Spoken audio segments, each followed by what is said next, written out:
we will raise our emission reduction ambitions. And in partnership with provinces and territories, we, as a country, will strive for the upper end of a range of 32 to 40% below 2005 levels by 2030. Now that the Supreme Court of Canada has said that Justin Trudeau's carbon tax is legal, let's deal with the real issue. Is it effective, and is it going to do what the Prime Minister says it will do? The answer is no.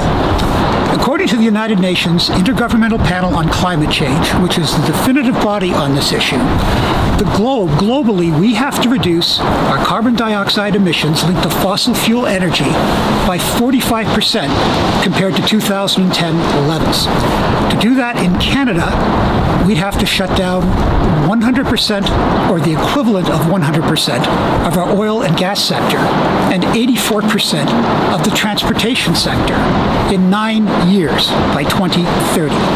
That's not going to happen because we don't have the alternative energy sources to do that. The Prime Minister says that's not going to happen. He says that his carbon tax, which is currently $30 per ton of greenhouse gas emissions, rising to $40 on April 1st, eventually rising to $170 per ton in 2030, will lower our emissions by, and this is the number, a little more than 30% compared to 2005 levels by 2030. To do that, we'd still have to shut down the equivalent of Canada's entire oil and gas sector and 52% of the electricity sector. That's not going to happen. Even if we were to do it, it's meaningless because we're less than 2% of global greenhouse gas emissions. And the rest of the world isn't doing it. And we know that because greenhouse emissions are steadily going up. They've been going up for years. Now, there's been a pause over the past year, but that's because of the recession caused by COVID-19. And once that recession recedes, as more people are vaccinated, those numbers are going to go up as the economy recovers because we need fossil fuel energy to create almost everything that we use in society. That's why carbon taxes drive up the price of almost all goods and services. So the best way to think of the Prime Minister's carbon tax is not that it's an environmental policy. It's a sin tax.